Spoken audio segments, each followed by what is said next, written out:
Hello and welcome to another episode of Fintech Focus TV with me, Toby Babb. And today I am delighted to be joined by Carrie Osman from Cruxy & Co. How are you? I'm awesome. How are you? Really good, thank you. Lovely to see you. Been on a journey, haven't we, over the last few weeks? Tell me how everything's going. Yeah, it's been quite intense. So bit of Val d'Isere followed by potentially COVID, not ideal. Which I'm mainly really saying that because I lost my sense of taste and smell, which means that I'm like, I definitely have had it. I'm fine. Must have been it. Must have been it. Yeah, exactly. Just lie and hope that you've had it for this herd immunity malarkey. But yeah, and then coming out of that, obviously, I'm sure similarly to lots of people, lots of replanning, kind of phasing the P&L, really restructuring the business to work out what is our baseline that we need to achieve. What does that mean? Do we need to furlough? Do we not? What are the implications of that? So I guess very much replicated in the investors we work with in private equity, that kind of panic of 2 weeks of non-stop mental kind of modeling in Excel, which I kind of secretly love. So it was great. And then coming out of the other side to say, right, how do we make this an opportunity? How do we add value to, obviously, we're a strat consulting house, but obviously focused on fintech and tech businesses, very much high growth, lots in private equity and VC, and also working mainly on pricing and productization. So yeah. Actually this poses a really big opportunity for lots of our clients and contacts. So yeah, now out the other side, super excited. Like, how do we smash 2020? How do we take 2021 on? It's going to hopefully be a bit of a bullish market. So yeah, now in a very different place, and obviously trying to sustain the positive mindset. I think you're a big fan of mindset as well, and mindset. I would have expected absolutely nothing less of you. It's a force of nature, and I'm really pleased to see it's cruising through all of this as well. And it is exciting. Look, we're now, I can't remember, I think it's probably 11, 12 weeks now, isn't it? That lockdown and everything's it's really started going through, which seems to have gone like that. But it is, I woke up over the last couple of days really excited as well about everything that's coming through, and and that's what we'll focus a lot on over the course of the next couple of days. There's or next couple of hours. There's a little bit of or minutes even, shall we say, about what we're going to talk about and how we can capitalize on the upside. Before we move into that, let's talk through a little bit about you and Cruxy. Give us a bit of the background to the story, because it's a great story. Oh God, I'm not sure it is, but So founded the company almost 7 years ago. I trained at Mars Incorporated, so consumer goods, but ran quite a sizable P&L in the end of about 500 mil at profit. 27 P&Ls made that up. If ever you have anyone in your life who wants to learn about running a business, in my experience, obviously it was a few years ago now, there's lots of grey coming in here, and it is not. I feel your pain. I'm not that person. But yeah, it was amazing because I got to run the P&L. I was accountable. CEO came and sat on my desk and was like, "Why is the number down?" Which it definitely teaches you a lot about how you want to operate. Lots of leadership. I'm super into coaching. I've had a coach since I was 24. So yeah, long time now, 12 years of coaching, and I'm very into how do you continue, learn, and develop? So I'm very grateful to Mars for that. But then I decided I was moving to quite a big job, and I was like, oh, I really want to quit and just do my own thing. I've never really liked being part of a big company. It just isn't it's just not something. I don't mean this horribly, but I don't really respect people in big companies. I respect them if I respect them, but not for them being at a senior level in a massive organization, because I found it getting more political. And I thought, I'll go and be a consultant, even though I've never been a consultant before. I'll work in tech and finance, even though I've never worked in tech and finance. But actually it wasn't quite like that. It was, what do I love? I've hired Bain and McKinsey. I don't like the fact that consultants deliver decks and they think an expensive doorstop deck, it means something, when actually the hard thing is executing. The hard thing is getting Jim and Linda and Joe and Tom and Alex to do things differently, to actually change their behavior and change the way they think about the business. And the consulting deck is a tool, but that's all it is. I always found it odd that consultants didn't kind of take skin in the game. They didn't really help you execute. They didn't become part of your team. Because I think you need the external to come in and sometimes say to you, oh, hang on a minute, if you look at that like that, actually the opportunity's here. And I buy into that, but I thought the way they went about it was quite odd. And then yeah, obviously I had a lot of energy, wanted to do something on my own when I was about 12, real precocious brat feature there. And my parents would definitely attest to that. And then, yeah, and then first client we signed was a payments business. They exited 9 months later, they sold to Barclaycard. And I just realized, A, I'm clearly a geek who never knew it. B, I love, everything I'd been trained in around rigor, commercial rigor, markets, pricing, where does the product play a role, where does it not, what does that mean for the asset base, like everything I love is something that often in technology and finance is a little bit overlooked. So yeah, decided, change sector, change kind of segment, change what you're doing, and start something yourself. It's been a hell of a ride, that's for sure. And do you know what, funnily enough, about 7 o'clock this morning, I found I was looking through some pictures, and there was you and your original business partner right at the very start of it, at a leadership in the 21st century event that we put on over in Mayfair. And it just took me back all that time to where it was. And I think we met just as the very start of it. We were introduced just at the very start of your company, wasn't it? We were. Very nostalgic and very fun. And now you're in my phone as founder, What else is there? What else could a guy want, Toby? There you go. It's been a really interesting journey with that company, and you sort of morphed a little bit over that sort of time as well. And I think there's real value that you're adding to that sort of space at the moment. And I've got massive respect for you for that. You're deeply entrenched into the fintech space. You've got an incredible collection of connections all the way through it. You're one of the most prolific networkers that I've ever come across in all of that time. And from speaking to all of those people and getting all the information you've got, I know you've been sort of very busy over the course of the last few weeks as well. Tell us a little bit about what you're seeing and hearing from the marketplace. So I think two sides of the coin. I mean, let's start with, well, actually probably three. So I know lots of people listening probably interested in the investor side. So I'll kind of canter through, from an investor viewpoint, what are we seeing from a kind of buy side, sell side, the market. We obviously do a lot in capital markets. I know a lot of people who are probably watching this, maybe watching 2 minutes and then going, she's really dull. Get rid. Thanks guys, thanks for staying on. But yeah, so we don't know if they got to that bit, so yeah, well, probably not, so great. So yeah, and then I'll kind of go on to the CEOs themselves, so the tech firms we work with. So very quickly, investors, we work obviously with a lot of private equity firms. Specifically, we know lots of VCs, but probably more favors than directly working with them or for them. So definitely 3 cycles that they've been seeing. So the initial one was the panic.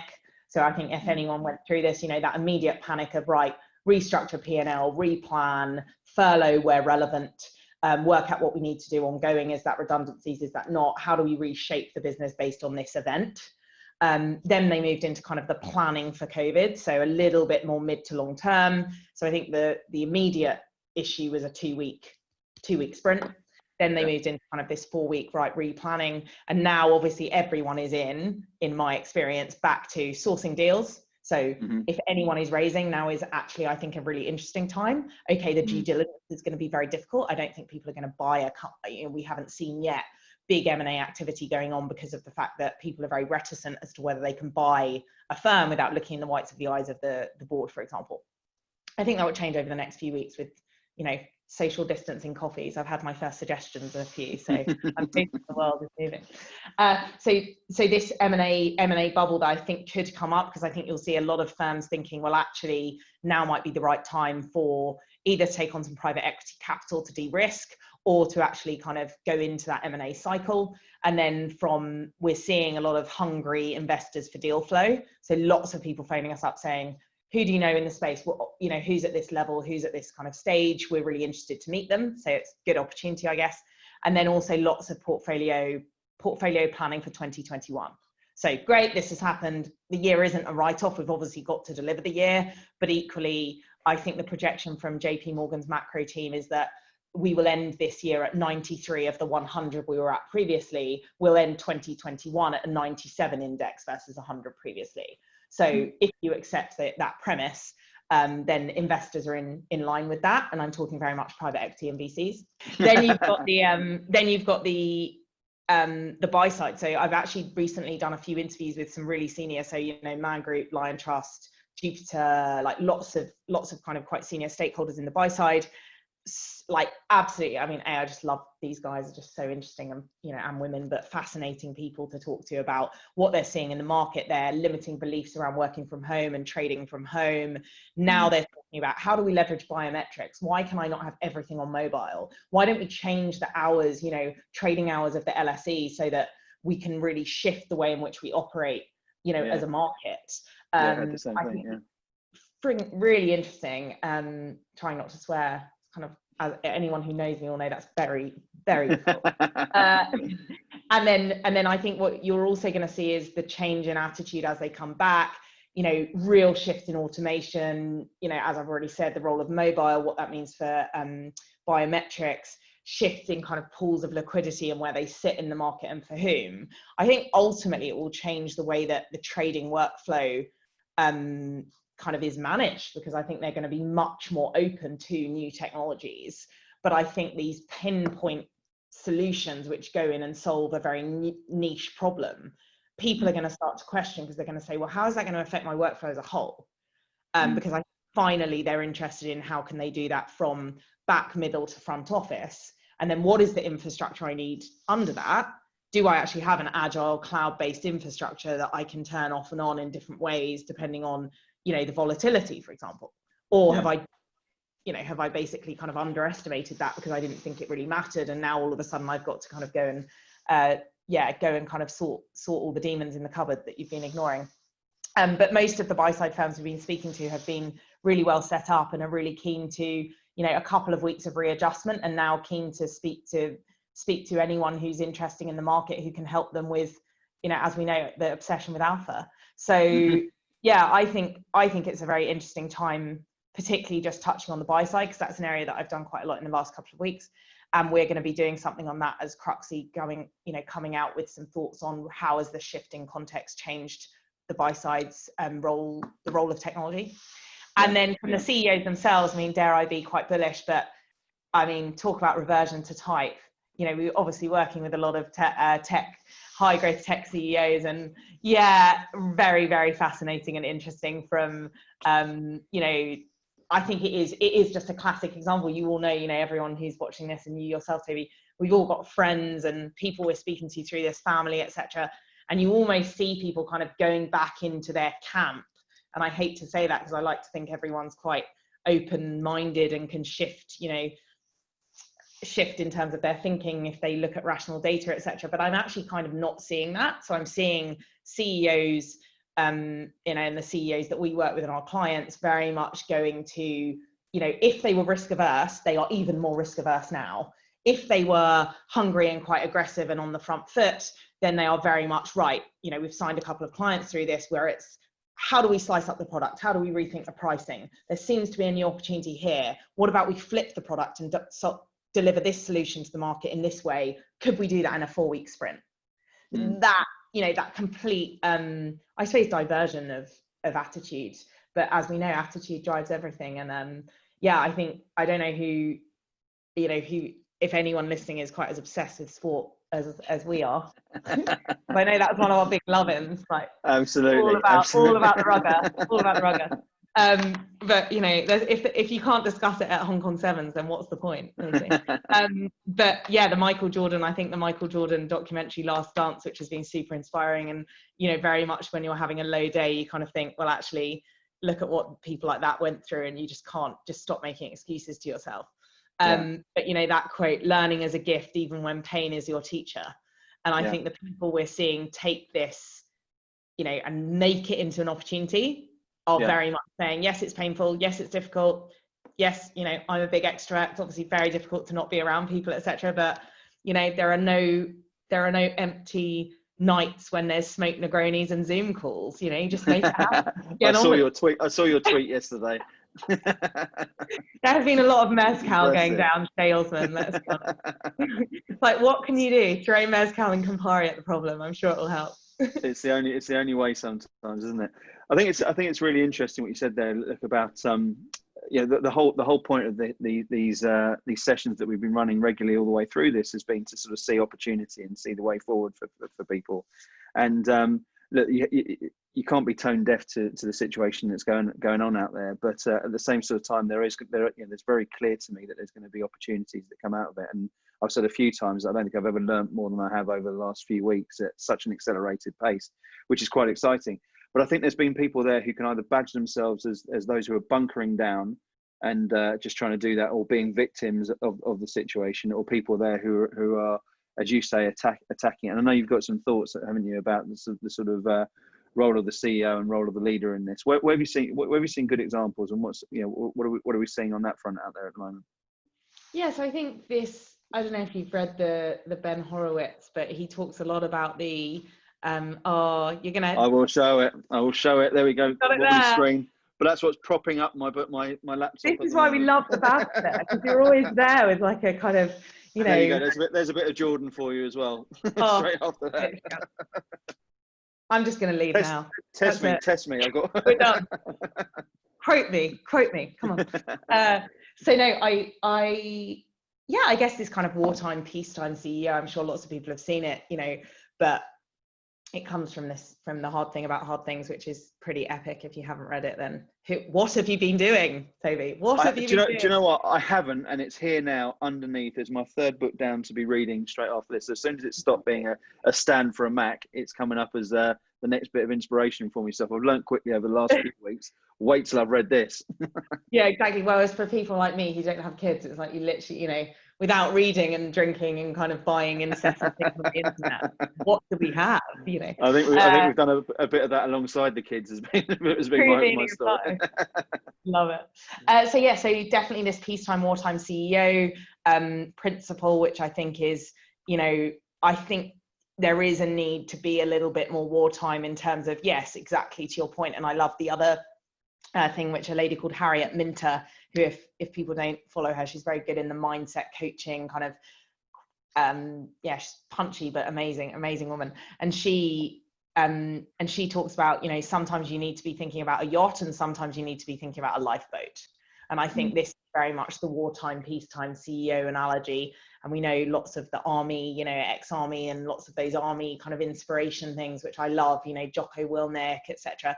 And a lot of those are very much, you've got to know when to make the call. And I think that wartime CEO, which is, look, obviously times are, unbelievably turbulent, or as what is the growth of the word unprecedented on Google, something like 20,000% or whatever. So, we didn't even think we would ever know what the term lockdown meant, but now it seems to be the only phrase that we use. So I think we just didn't realize this was ever going to happen. And therefore you do need that focus, clarity, even just talking about an advisor company in Silicon Valley, or on a call last night quite late, and it's, guys, our OKRs, we just can't have 12, we just need 3. We just need, we need to pull it back, sync it right back to what is it that really is going to make a difference here? What's going to touch the sides? What matters? What doesn't? And let's clear away some of the noise. And I like the kind of concept that when things get louder, it's even more important to cut through the noise, because everything got very loud all of a sudden. So what are the things that really matter? So definitely this wartime, peacetime, if people haven't read about that, I think it's very interesting. And I'm definitely seeing the wartime CEOs, cutting things back, clarifying objective, reminding everyone of, come on, this is what we're here for, communicating that consistently. We're doing a once a week, just sweep back. We're doing a daily kind of stand up. We never used, we've gone away from doing that every day because we were like, oh, we don't need to do that every day anymore. We all know what we're doing. But actually we've got back to that. So I think, I think that I'm a wartime CEO. I don't know, I'm just trying. But ultimately, aren't we all? Aren't we all? Exactly. But ultimately, I think that's one of the things. And obviously, Cruxy is very small business. They're very different to lots of people out there. But yeah, that's one of the things we're seeing. And then from a very functional business point of view, and more from what I do as a job, some really good examples. So one client in the US, 100 mil turnover, Fintech, really notorious kind of business.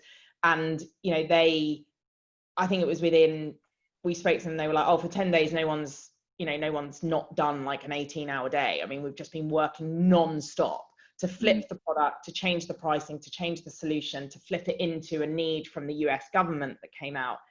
And it's just outstanding. It's like to leverage that opportunity, to just be able to say, stop, let's do this, because that's one of the things that we're going to just do immediately, whilst recognizing that that was quite an executional opportunity. They're not, they're not saying this is the most strategic thing that we could ever do. They're very much saying, executional opportunity, let's go, 10 days delivered, right, signed another 30 clients through that, hit the highest ever quarter, now let's move on to post-COVID. And I think the best examples that I've seen are this, BC, DC, AC, before COVID, during COVID, and after. And they're people that are able to recognize that that doesn't mean that you're changing your whole business strategy because you've decided to jump on a quick opportunity, use it for now, fill a bit of a gap, create the lifeboat, and then, we're all still hunting for the yachts, right? I mean, you know what I'm like, hunting for the yacht. So. I think it's you put it brilliantly in one of your recent blogs that you put out, and I always enjoy those when they're out there. There's always some good thinking. The only person that does, maybe. Well, there you go. Does it only get sent to me? I figured it. I thought it was just a letter. I write them for you. I'm literally exactly. What am I doing this Saturday afternoon? I know. At least I'm a fan. I'm right, Toby a blog. But I thought it was really interesting there because you're absolutely right, aren't you? Look, there's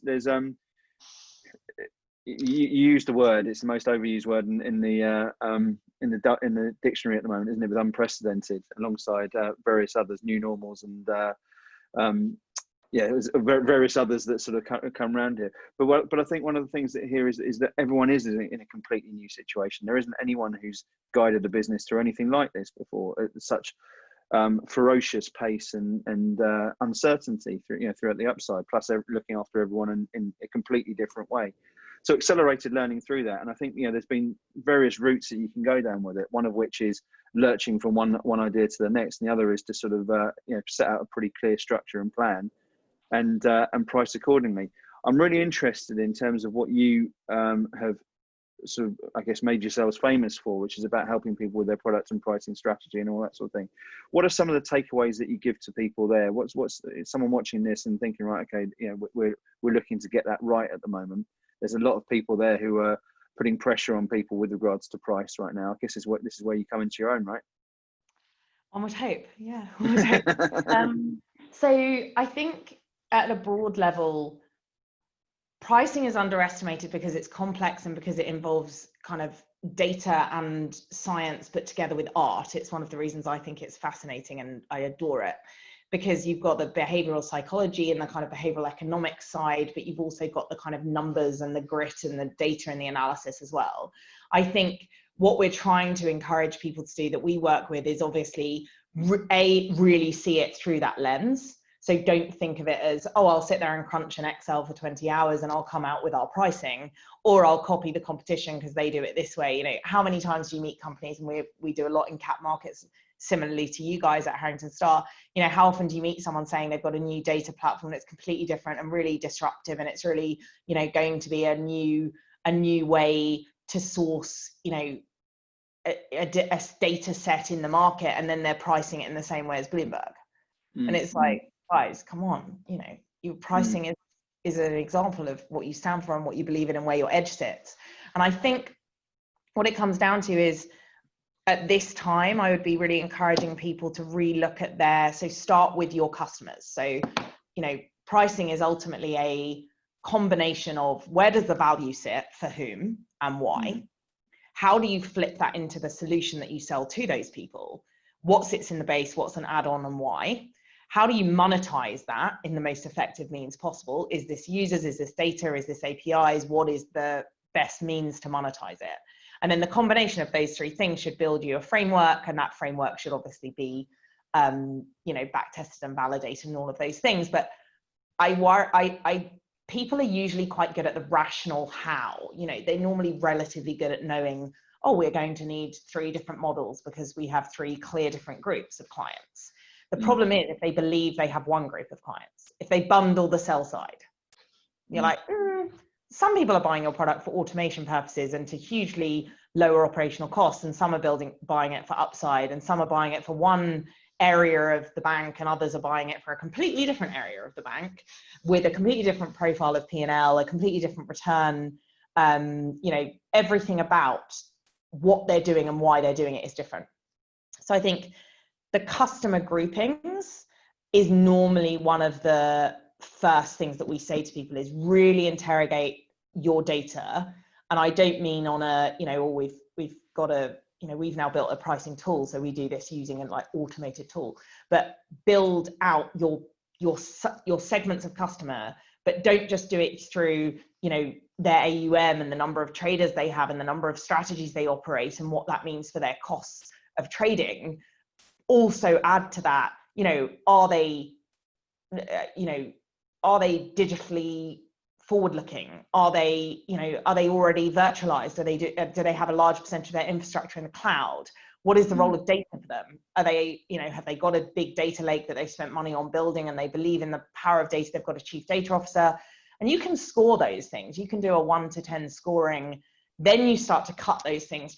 Classic consultant, you know, you start to, if you cannot throw a matrix at the problem, who are you? So you start to kind of create a matrix, and then you know, make the bubble size, you know, maybe AUM, look at, you know, percentage, you know, or number of traders, and you start to kind of cut this in different ways.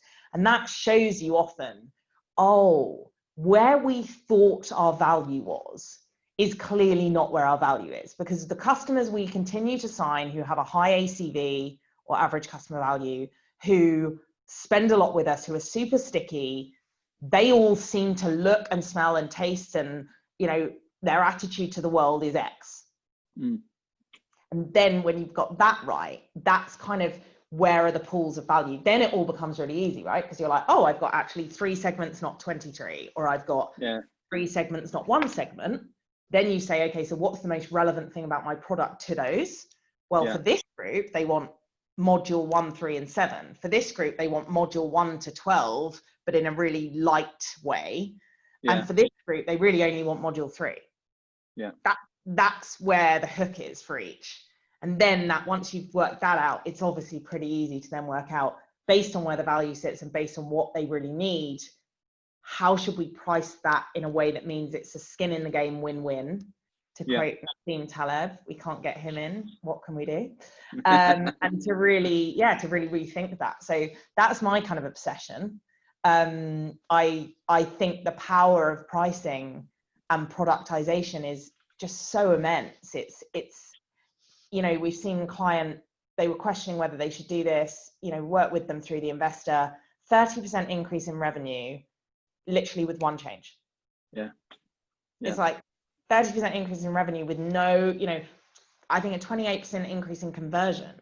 Like, so all of the kind of arguments and issues in the sales process and the questions that were being asked and the, you know, this doesn't quite feel right. All of those things obviously all of a sudden flipped to selling quite a different product in a different way. And it's, without getting, you know, I could talk for days, as you know, literally. I could, but yeah, I just, it's just something I'm personally just super geeky about, because I've seen it. I know it can make such a difference, and it's something. Well, it does, doesn't it? Yeah, it does. It does exactly that. It's one of those things there where you can have.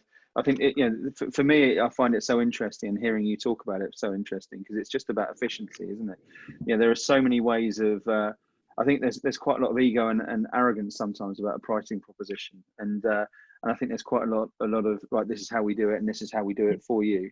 And then, you know, where you see real opportunity is to have a, you know, every customer that every company deals with is going to have different needs and slightly different propositions, and angling the right part of your service, you know, to that particular customer, there's going to be things that are premiums on various different angles. And I love the way you've done that, and the value. You can absolutely see the value that's added to companies from how you're doing that, and helping them to think, because a lot of it isn't commercial. A lot of it is very technical and very clever, but not potentially very commercial, and that's some of the value that you add, right? Yeah, and I think that you see a lot of people. I mean, it's, you know, apparently the world needs lots of consultants. Who knows? But it definitely doesn't. But there are lots of consultants out there who do pricing in a very much, you know, we were speaking to someone the other day, and they were saying, oh, you know, we could partner in this, and always interested to have those conversations. And he's like, oh, you know, when we meet a client, we kind of know what they should do. Like 80%, I said, how different is what you end up delivering as a pricing proposal and what you're saying they should do with pricing to what you think in the, say, first meeting. I was like, oh, it's literally 80% of what I thought in the first meeting. I was like, oh, that's really interesting, because ours is not at all. Like we just don't see our job as coming in with the machine and saying, we're really clever, put everything in here and out it spits. We just think the clients we work with are really, really clever and way cleverer than we are. And actually they're amazing and they have so much knowledge about their product and they've spent so much time and energy and effort. Like this is their baby, just like this is my baby. And how you respect that, challenge it, high performance team behavior, challenge it, question it, great discourse, bring some perspective to it.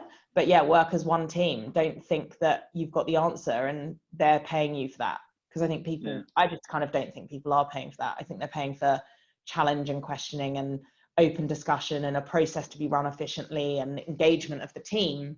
But I don't think they're paying for you to go, well, I've got the answer on this bit of paper, here it is.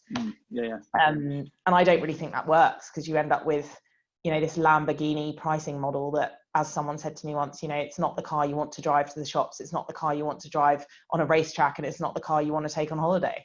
It's just expensive.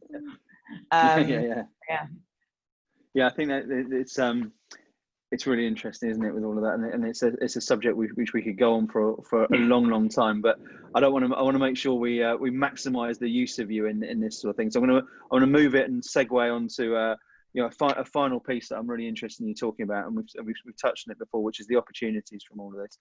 Put your crystal ball out there from everything you've been speaking to, and all your insight and there. What's it look like? What are the opportunities from all of this moving out of it as we are now? Oh, I think whatever sector you're in and whatever segment, and obviously financial services specifically, there are going to be, through every aspect of, banks, buy-side shops, etc., huge shifts that they're going to be thinking about and considering.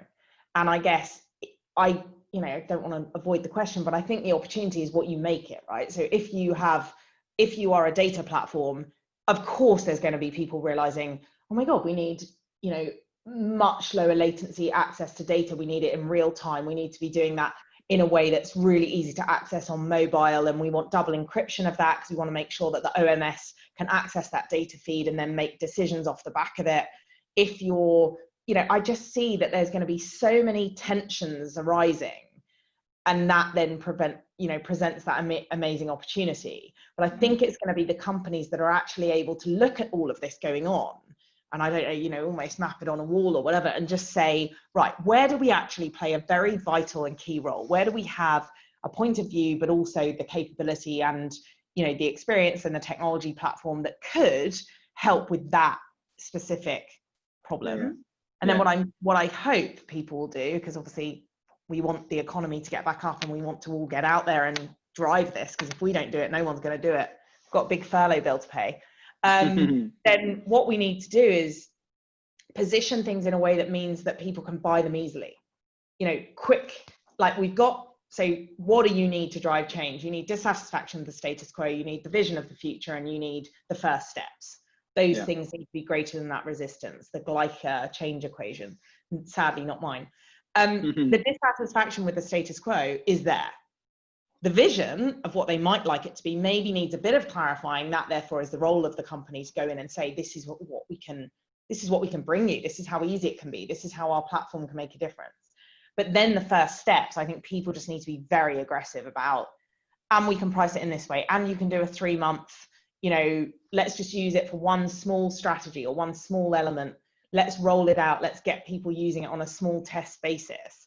And I think rethinking, if dare I say that people all have those limiting beliefs and are saying, oh, well, no one's going to sign a big contract. Like they probably won't, there's probably a lot of costs are being halted at the moment in my experience in FS, but that doesn't mean that they've not got budget somewhere.